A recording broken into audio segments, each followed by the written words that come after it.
Happy New Year, people. I hope you're all well. It could have been a really good New Year. Turns out for us, it has been a very, very good couple of days. It has to be said. Welcome to everybody in the chat watching live. Welcome to you watching on Catch Up. Happy New Year, Gooners. I wanted to call that this one because we are 7 points clear at the top. Can you believe it? We have literally had a weekend of football, which has been, I would say, very, very popular amongst Gooners. I think it's fair to say that Arsenal winning is always a good thing, but when you look at the other results around you, which is something, let's be honest, that actually we haven't needed to do so much this season. But wow, when Newcastle drop points, when Manchester City drop points, when Spurs lose, and when Chelsea drop points, it's always a fun weekend. Okay, Liverpool and Manchester United won, but listen, the main thing is that Arsenal did, and it just gives absolute pleasure when Spurs lose and other people drop points. Big up everybody in the chat. I hope you all had a fantastic night last night, and I hope that you've had a fantastic festive period.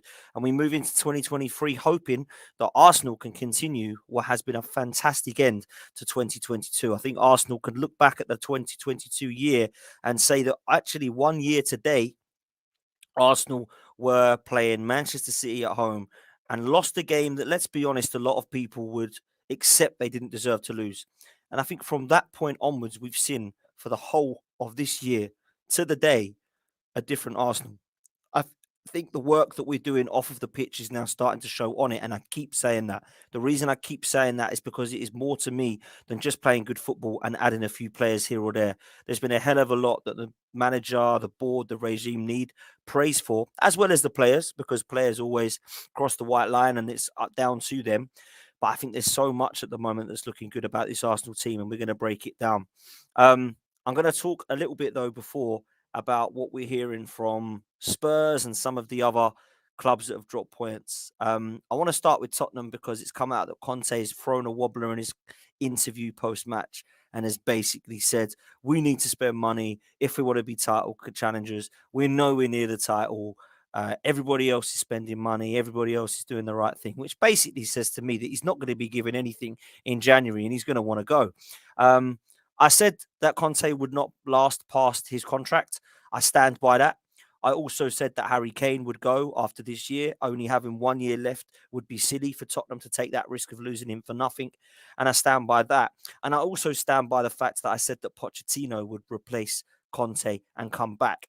I think all those things will probably happen this season. I don't see Tottenham at the moment getting top four. I believe Newcastle and Liverpool have a better chance, along with Arsenal, Man City, getting those four positions. But if you look again outside of that, Manchester United are playing better than Tottenham at the moment as well. Do you know what I'd love? Tottenham back in that Europa Conference League where they belong. That's what I'd love. But let's see what happens. Enough about them. We need to talk about Arsenal. I have to say that first half was very, very good. And I'd go as far to say as the 60 to 70 minutes was very, very good. And then things changed. And I don't really know why. I still can't put my finger on why things went so wrong for Arsenal in terms of the goals that we conceded. I'm not going to blame the manager and say that it was the subs he made. A lot of people are saying it is that. They're saying he made them too soon. He's saying that El Neni holding and the fullbacks coming on just completely lost our balance of the game. Maybe that's correct. Maybe we did.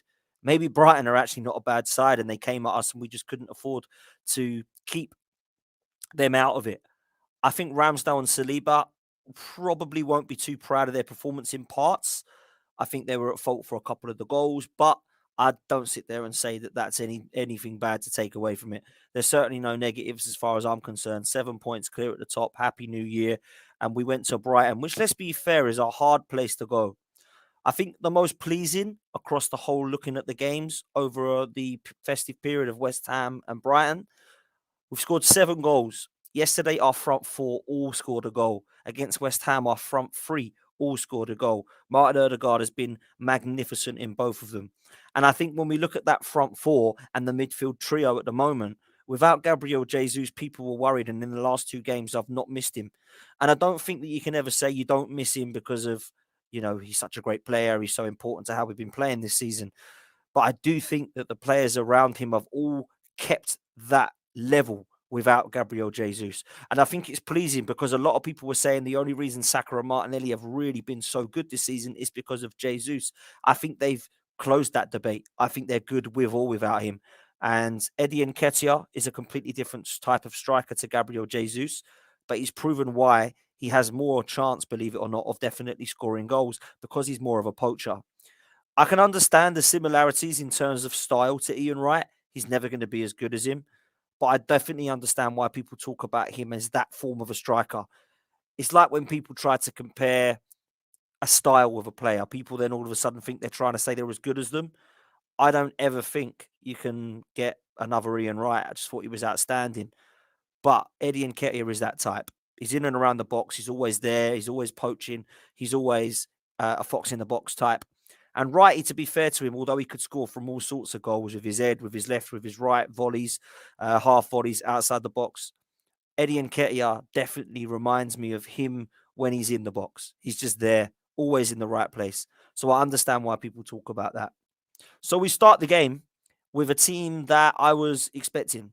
When I saw Zinchenko come on the other day against West Ham, I believe that was time for Tierney to come step out because Arteta believes Zinchenko's our number one left back. So I expected that team to start. Looking at Brighton, we saw that Caicedo was out. Alexis McAllister is obviously still celebrating with Argentina. Danny Welbeck wasn't fit enough to start.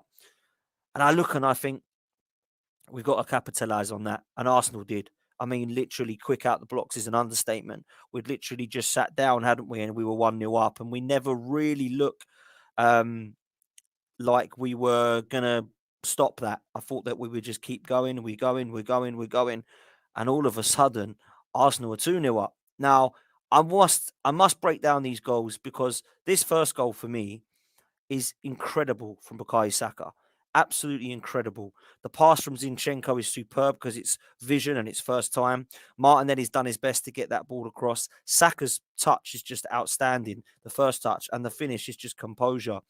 But I have to go right the way back because Thomas Partey makes this goal. Tariq Lamptey takes the ball out and Thomas Partey blocks it. And then Zinchenko first time to Martinelli, who then creates it for Saka. That does not happen without Thomas Partey's block. Again, outstanding performance from Thomas Partey. Somebody I think now is so pivotal. I saw a stat today that said that over 90% of the games that we play with Thomas Partey, we win. He is the most important player. When we lose him, we look like a completely different side. And I think that when El Neni came on, we started to see glimpses of that. I'm not saying that was why we conceded all the goals because I quite like El Neni. I think he's an honest player.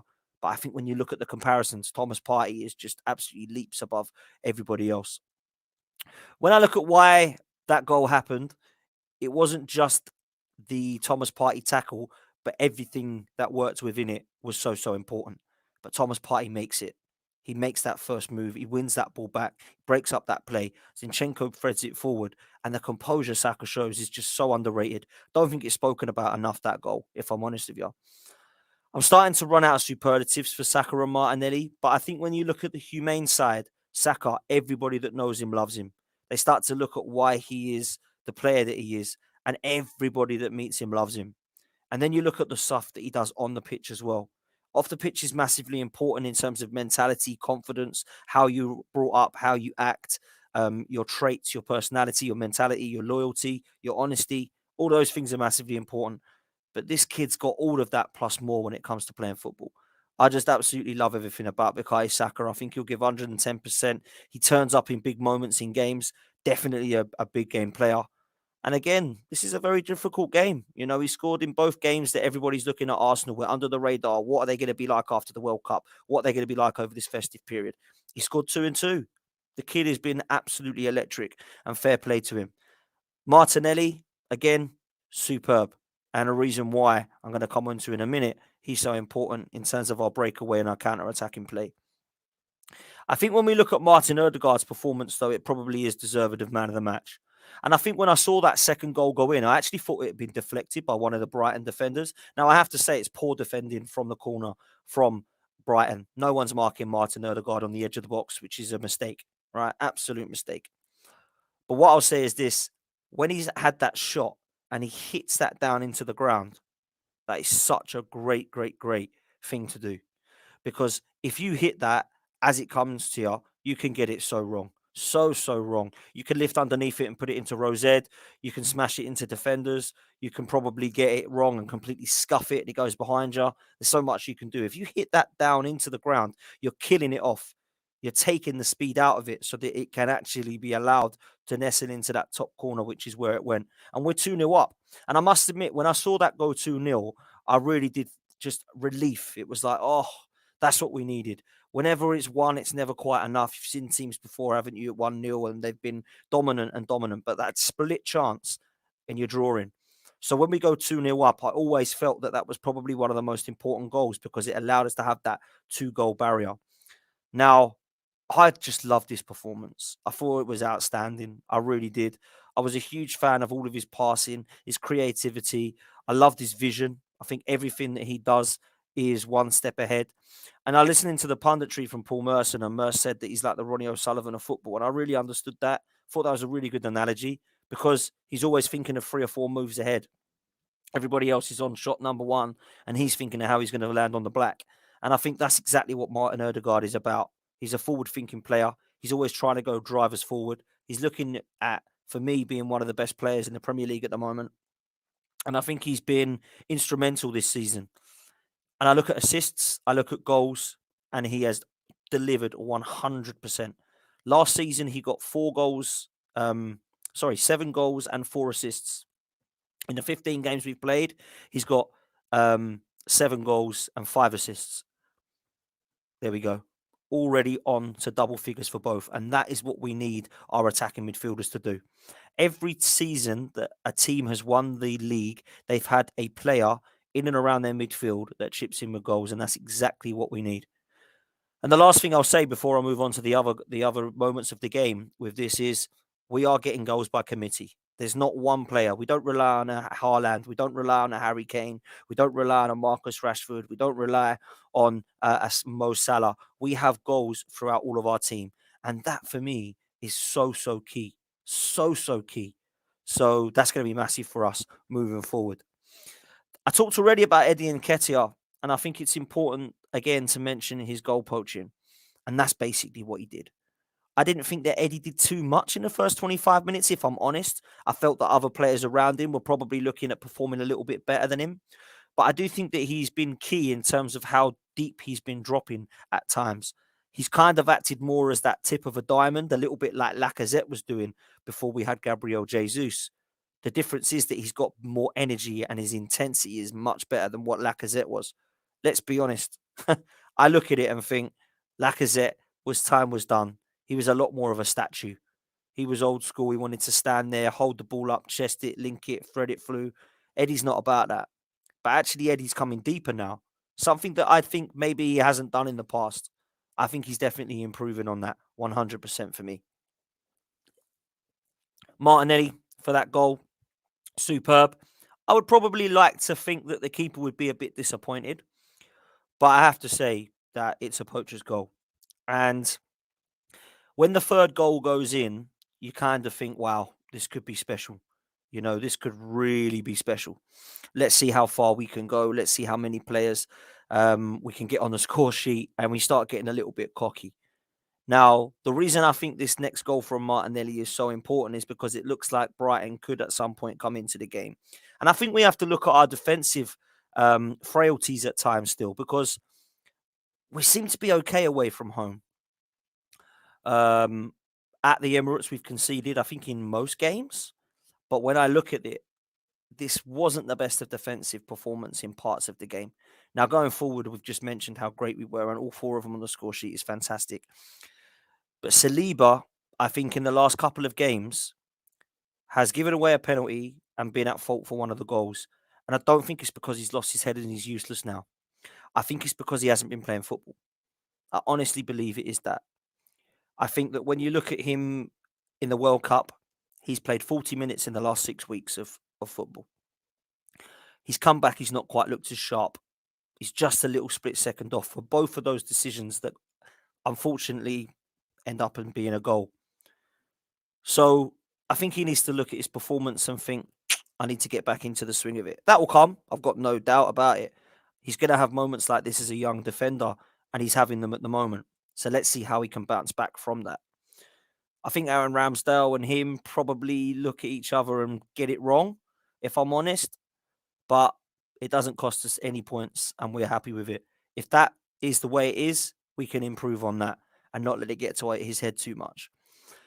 Mitoma for Brighton, Tariq Lamptey for Brighton, Trossard. They've got some fantastic players. Let's not get it twisted. But Mitoma for me was a problem. I'm a big fan of this guy. I saw him come on against Spurs about 3 months ago, and I thought, who's this kid? He looks wicked. And then I find out he's playing with Tomiyasu in the Japanese squad, and I'm thinking, yeah, this kid looks a talent. He was brilliant against us at the Emirates in the League Cup. Absolutely brilliant. He tore us a new one. And he kind of did that last night, if I'm honest with you. He was the player that it was the threat. Everybody was looking to him. All the Brighton players were trying to get the ball to him because they knew that he was absolutely tearing us apart in parts. And unfortunately, that was their chance to get back into the game. And they got their goal. And he was a big part of everything that was good about Brighton's play. I really felt that last night. And it was really important that we killed the game off. And that's exactly what we did. Now, Granit Xhaka, I want to big up here because they have a good chance, by the way. This goal comes from a Brighton chance, which, to be fair, they should have done better. They square the ball, and luckily, no Brighton strikers there to be seen. Thomas Partey gets the ball and he delivers it to Granit Xhaka. Now, Granit Xhaka's at the left back role and he's thinking, where do I go? Do I go up the line? Partey makes a move. Does he go up the line? Does he square it inside? He then sees Martin Odegaard in the middle of the park and first time delivers one of the best passes I've ever seen in Premier League history. It is Dennis Bergkamp-esque. It is the vision. It is the weight of pass. It is the first time unexpectedness. And it is absolute pinpoint for Martinelli to run onto. Now, I've seen a lot of passes in the Premier League. I've seen Steven Gerrard. I've seen Cesc Fabregas. I've seen David Silva, Kevin De Bruyne. I've seen unbelievable passes of football. This is one of the best passes I've seen. And I'm not saying that because it's an Arsenal player, because I've been very complimentary about Kevin De Bruyne and all the others I've just mentioned in the past. But that for me was so pinpoint and so perfect that it has to be mentioned. And that will go down for me. If things go right for Arsenal this season, that will go down as being one of the best. Sometimes passes like that, you have to do something special that season for stuff like that to be remembered. You always remember Zidane's goal in the Champions League final because it won them the Champions League. If it would have lost them, it would have been talked up a bit enough, but it wouldn't have been mentioned as one of the greatest ever because it wouldn't have won them anything. I think if we look back at Arsenal's games as to why they went through a title challenge, won a title, won a Europa League, whatever it be, they'll come back to this. And they'll come back to how important and instrumental Martin Odegaard has been. And that pass will be remembered. It was absolutely fantastic. I was so impressed. And I honestly believe that there is many players that could look at themselves this season as being very, very instrumental as to where their teams are so far. Newcastle have got them. Manchester City have got them. Arsenal have got them. I think Martin Odegaard is one of them now. We have to mention him as being one of the most important. We really do. He's been absolutely instrumental. And take nothing away from the finish from Martinelli. Again, I think the goalkeeper and defender will look at himself and think, could we have done a bit better? But Martinelli, take nothing away from how quick he is, the pace, the power. You know, it's in his favour. The advantages with Martinelli. And we go 4-1 up, and I just felt like that was done. It was game and done and dusted. And do you know what it turned out it was? But we let him back into the game. We let Brighton back into the game, and we made some changes. And I'd love to get your opinions because I'm going to look in the chat in a minute and see what you're up to. Do me a favor, make sure you smash a like on this video, subscribe, and whack your questions in the chat because we're going to finish with a little bit of a Q&A. Any, question you have, put a Q on it so I know it's a question and we'll answer them. If you want to whack in a super chat, obviously your question will go up to the top, but you don't have to. I'm not one of those who's begging for money. I'm obviously doing this for other reasons. So make sure that you do. If you want to put a super chat in, by all means, please do. If you don't, just hit a Q and I'll still answer your question. It's just a super chat. We'll go to the front. So make sure we do that. We'll have a bit of interaction and engagement towards the end of the stream. Brighton got himself into it, and I have to say it was really unlucky that it was ruled off for VAR. It wasn't unlucky for us Gooners, but I actually felt quite sorry for Brighton because they got back into the game and scored what I thought was a fair goal. I know that we'd be having goals like that and we'd be going nuts because we see the legs just offside. But if that was against Arsenal, we'd be absolutely screwing. We would be absolutely screwing. So I'm so glad that it was ruled out. But we have to look at that and ask ourselves why that was. Now, I ask again, and maybe you can let me know in the chat. Fullbacks, Tierney, Tomiyasu, two players I really, really like. They came on, things looked different. Thomas Partey came off for El Neni. We look different. Rob Holding comes on. We look different. Why is that? Because I'm more than happy to suggest that Eddie Nketiah, Lokonga, El Neni, Holding are all weaknesses to our first 11. But should it change that much when two or three of them come on? I think Kieran Tierney's been a really good left back for Arsenal. I think Tomiyasu's been a sensational right back for Arsenal. Why did it look so different? That's a genuine question. I'm not so sure why. A lot of people are saying that he made the subs way too early and it just changed the momentum of the game. It looks like they could be right. But why? These players are not poor. Eddie Nketiah has been scoring 2 in 2. Rob Holding has come on and he does a job. He never does an amazing job. El Neni, again, honest player. Tomiyasu, Tierney. Does it just prove that the B team or the second string of players are just nowhere near up to scratch? Because it looked to me as if it was a different Arsenal in the last, 15, 20 minutes of the game? We were worried, we were nervy. Everybody was talking about, do you remember when Newcastle, we were 4-0 up and we drew 4-4? All that kind of stuff comes into play and you're thinking, wow. So why was that? That's a genuine question. Why was it? Are they just not good enough? Because I would suggest they are. I think Tomiyasu and Tierney are great players to have. Is El Neni and Rob Holding the reason that spine just looked completely different? Maybe. But some would say Brighton are a good side. And maybe that's what it was. Maybe Brighton decided in the last 20 minutes to really give it a go and still felt that they were in the game and had a chance to go for it. So maybe that's what it is. That was a real worry for me at times because defensively we looked all over the place in parts and we were really lucky that it wasn't just the goal that was that we had a VAR because that would have been a very nervy last few minutes at 4-3. Trust me. But Arsenal win the game. We see it out. We're 4-2 winners and we're 7 points clear. What can Arsenal do now? What can we do now? We have an unbelievable amount of games coming up.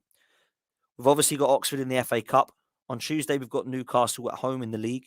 We've got Spurs away. We've got Manchester United at home. And those 4 games are going to be crucial to where we are in the table for obvious reasons. But actually, Man City have got some very tough games as well. Apart from Newcastle, they've got the same fixtures as Arsenal, but Chelsea instead of Newcastle. And funny enough, they got Chelsea twice because they got them in the cup as well. So they've got Chelsea, Spurs, and Man United. When we have got Oxford, Newcastle, Spurs, and Man United, we've got to look at this seriously now and say that although we've got hard games, so have Man City.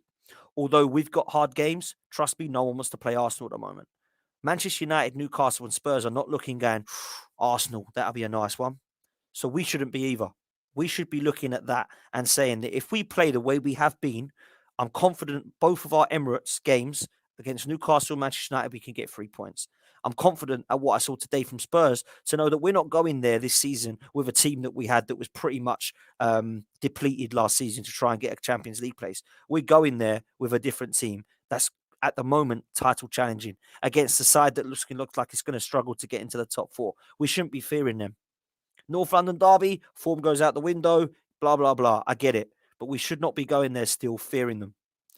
Manchester United at the moment look inconsistent and don't look like scoring loads and loads of goals. So we should have the confidence to know that we can score against them and try and keep it shored up at the back to allow us to get 3 points this time and not be naive and get counter-attacked like we did at Old Trafford. That's the attitude we need. The last thing I'll say before I take your questions, if we're going to be going into those games with that confidence, we're going to need 2 or 3 faces coming in soon. And they need to be quality players that can come in and do a job now, not in 3-4 years' time. If we're serious about a title challenge, then Mudryk is a good signing. If we're serious about a title challenge, we need a forward that's going to come in and play now. If we're serious about a title challenge, we need cover for Thomas Partey that's better than El Neni and Lokonga. If we're serious about a title challenge, our midfield and forwards needs to be, in my opinion, strengthened in terms of our depth. because we at the moment have around about 13 or 14 players. If we can change that to 17, 18 players, then we have a great chance, like Manchester City do, of having a squad that is near 20 players that's good enough. And that's what we need, big time. Let's take a look at your questions. Arnie, Happy New Year to you, mate. Some of our players need to get a yellow in the next game. Yeah, I'm talking about that as well. I was talking about it yesterday. There are some suspensions that are going to be coming our way, and that stops very soon. So I don't know how we're going to get through with that one. Tide Gunnosaurus, big up yourself. Happy New Year, mate. Says, if we don't get a central defensive midfielder, do you think that Tommy Asu can do a job there? I'm going to say that Ben White could do a job there. I don't think Tommy Asu could. To be fair, maybe that's harsh. Maybe you could do a job there, but he would not be the option I'd go with. If we're not going to sign anybody, and Lokonga Elneny is not going to be the option of Thomas Partey's injury, if he gets one, touch wood, he won't, then I would go with Ben White in defensive midfield and allow Tommy Asu to play at right back. That's what I would do. So I wouldn't go with Tommy in defensive midfield because I don't feel personally like he would be comfortable there. But maybe he would be. Chaitanya, big up yourself, says, question, Dan, do you think if we sign a player or two in January, does that mean Stan Kroenke or KSE are finally ambitious and are going for the title? If they don't do business, they've got to go. We're in a position to win. Chaitanya, this is massive. This is absolutely key for me, and it's a great question. I'm going to be looking at the Kroenkes. I'm going to be wondering where their ambition is because we have an unbelievable chance of being in a title race. I'm not saying we're going to win the league, but certainly title race. We're not going to be in a title race if we keep this squad as it is because we will get injuries. We've already seen Jesus go out. If Saliba and Partey were to get a knock, our spine's gone. Who's coming in? I believe with 2 or 3 players, we have a great chance of getting into a title race. That's why I'm looking at the Kroenkes. If they're going to sit there and say, do you know what, you're already going to get top 4 Champions Leagues there. We think this side's good enough to win the Europa League. We're all good. I'm sorry, that's lacking ambition for me. Mark Taylor, big up yourself. He's got a question. He says, reports coming out tonight that the deal is done for Mudryk. All coming from America. Heard anything, Dan? No, not heard anything more than you guys. Only that a bid is going in. We're trying to agree a fee. All the personal terms are done. He's twerking for us on social media saying he wants to come Arsenal. Last night, he put a picture of Arteta and De Zerbi.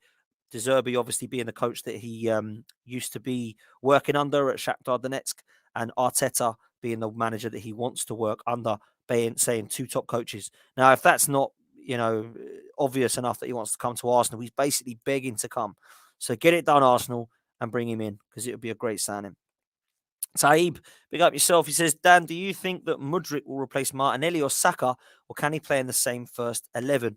The only way I can see all 3 of them playing, Taib, is if Martinelli plays through the middle. If Mudryk's going to come in as a left, Saka stays on the right, Martinelli will have to go through the middle. I think personally Mudryk's going to be moulded into this side. I don't think he comes straight in. And I'm fine with that because actually the front 3 is not, for me anyway, as a left winger, wow, get Martinelli out. If he could play on the front position, then I think we could probably look at that discussion. But I think it would be Martinelli moving to that number 9 position for Mudryk to make way for Mudryk, who can play at the left. So it would be interesting to see if Eddie keeps scoring, then I think Arteta will stick with him. So we'll have to see what happens there. Ada has said, do you think we can challenge for the Premier League and the Europa League? I think we're a bit too thin for that. No, we are very thin. Could we challenge for both with this? Yeah, we could challenge, but I don't think we'll do it. I think we'll fall short. But 2 or 3 faces coming in, and quality faces at that, we have a great chance of doing this. We really do. And I'd go as far as to say is we have a great chance of going on an FA Cup run as well as these 2. So that's what we need to do. We're in all 4 competitions. We needed to go for them. We come out of 1. Now we've got 3 left. We're going to have to go for all 3. I'm sorry, it's not let's come out the FA Cup because it's a waste of time. It's really not. We've won it 14 times. It's a beautiful competition. The history is amazing. Let's go and win it. Let's go win the FA Cup. Let's go win the Europa League. Let's go win the title. That's what we all want, isn't it? Let's be ambitious. Let's raise the standards. And like you say, Alar, I believe that we can if we get a couple of faces in. So let's see what happens. Vito says, do you feel Arteta made too many changes at one time? It complements, changed the momentum. I think he means it completely changed the momentum. You're right. A lot of people are saying this that he made too many changes at once. That it was way too early to make those changes. There was no need to make that many changes. Listen, it could be that. Yeah, it could have changed the momentum, and Brighton built on that. We've got to remember that Brighton are no Muppets. You know, we're going against a side that have done very, very well at that place and have made it a horrible place for people. So you might be right there, Vito. To be fair, you might be right.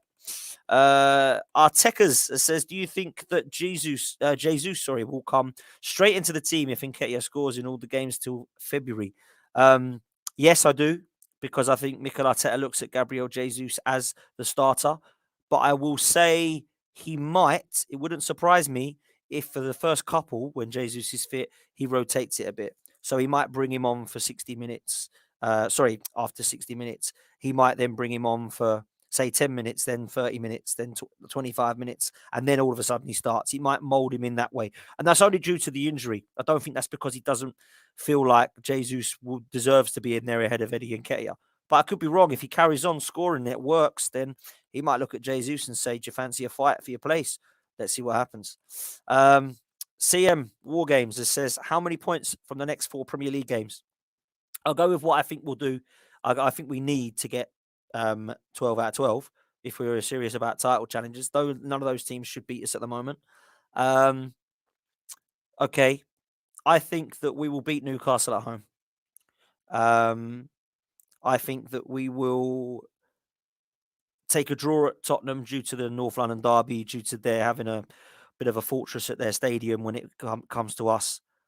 And then I think we will beat Manchester United. I really do. I think we will. And that will lead us nicely into the run of games, Brentford, Everton, and then, of course, Manchester City. So that's going to be difficult, mate, but that's what I think will happen. So let's go with that. Right, where are we? Let's go down to some of these. CM War Games has also said, "What's the minimum number of players in January we need?" 3 for me to sort our midfield and our forwards out. That was what I would be doing. Artekas has said, "Who can we get as backup to Thomas Partey in January, because the drop off is massive without him?" This is a really good question for me, because there's not an out and out player. There's not someone standing out to me there that I go and get, unless you're going to go and get a Declan Rice and a Jude Bellingham in our midfield, which we're not going to go and do. We need to be realistic about this. Now, will Danilo be any better than El Neni and Lokonga? I still don't know. He's from Brazil. He's 21, so he's young. He's highly rated, but he's a holding midfielder that I think is a player and attribute we need for Thomas Partey. I would rather, if you said to me now, who would you realistically go and get? I'd go up to PSV and get Ibrahim Sangare. That's the player I'd go and get. I think he's got all the attributes to be a really good player. He sits in that pivot, he anchors and he sees and he spreads and he goes forward with what I believe is very instrumental for PSV in their midfield. I didn't think that they were impressive at the Emirates. I thought they were a lot more impressive at their place when they beat us. But at the Emirates, I didn't look at Cody Gakpo or Sangare and think, wow, but he was certainly the one that I looked at and thought, yeah, you've definitely got some talent. So I'd probably look at him as an option if I had to pick one. Who else have we got here? Let's see what else we've got. What questions are there? Here we go. James Bond, hope you're well, bruv. Dan, we won't buy a definite 6 for Partey competition. I think it'll be an 8 that can play 6 very well. This is an interesting one for me, because a lot of people are talking about Milinkovic Savic coming in the summer, Yuri Tielemans coming in January. None of those are holding midfielders. They all play at 8, but they can play a 6 from what we hear. Now, I don't know if that's something that we need. I think we need both. I think a Yuri Tielemans and a Savic would be great players, but I also think we need as well a holding midfielder. So it's going to be interesting to see what we actually do, to be honest. Wildhad has said, "Arsenal should sign Frank Kessie." I like Kessie a lot. I watched a lot. He's at AC Milan and he will fit right in. Listen, if he's available, that would be a player I would 100% look at, to be fair. Daniel Hartley says, "Hi, Dan, how many players do you think we'll sign in January?" For me, it has to be at least 3. But I think realistically 2 would be probably what we would be going for. Magpie since 1987, big up yourself, says, "Do you think Arsenal Newcastle will be the game of the season in terms of importance for both teams?" Yes, I do. I think this will, so far anyway, I think this will be a game of the game of the season, and I'll tell you why. I don't think you can pick 2 more balanced sides at the moment than Arsenal and Newcastle. Manchester City, for me, have a couple of weaknesses that can be got at, and we saw that again yesterday. And I know Newcastle dropped points, But actually, when you look at the games they've put on this season, they've been special. I think we're going to see a cracker on Tuesday. I think we're going to see goals. I think teams are going to go for it. I don't think we're going to both sit there and be defensive and try and sneak a 1-0. I think we're looking at some goals. I really do. So I think it could be an absolute thriller. And I hope that you do enjoy it. And I hope that if you do go or you don't go, you get to watch it and enjoy it as well. Jamie, Dan, are you concerned at how long it's taking for Smith Rowe to return? Yes, 100% I am. I honestly believe there's something going on here because Tommy Asu's now come back. Don't know what was wrong with him, but he's now back. Smith Rowe has apparently been in training for a few weeks. What is wrong with him? I love him. Croydon De Bruyne, everyone says, but at the moment, it's like the A&E De Bruyne. He's honestly always injured, and it's a worry. It is an absolute worry for me. So I hope that he does come back soon. I really do. Aaron, hope you're well, bruv. Good to see you in the chat. Hope you're well. Dan, what will the celebrations be like if we win the league? Absolutely mad. If you have or haven't been to the Emirates in the last couple of years, you will know that it's always buzzing. And trust me, if we win this league, boy, it's going to go off. Absolutely. And rightly so. Rightly so. Mark says, going to make you feel awkward with this one, Dan. Erdegaard or Madison? This is an interesting one because I actually believe we could have both in our side. But if I had to pick one, I think that it would be James Maddison. If I had to pick who's on fire at the moment, then it would be very close between the two of them, but I would go with Martin Odegaard. I think if you want goals, then Madison's the guy because in the last 2-3 seasons, he's just scored an amazing amount of goals. But Odegaard, I think in this Arsenal side right now is more important. So that's my answer. Maddison as a footballer, Odegaard for Arsenal. It's a bit like saying who's a better manager, Unai Emery or Mikel Arteta. Unai Emery is, but Mikel Arteta right now is doing it better for Arsenal. So we'll stick with him, if that makes any sense, Mark. So I hope I've answered that. Okay, we're getting towards the last few now.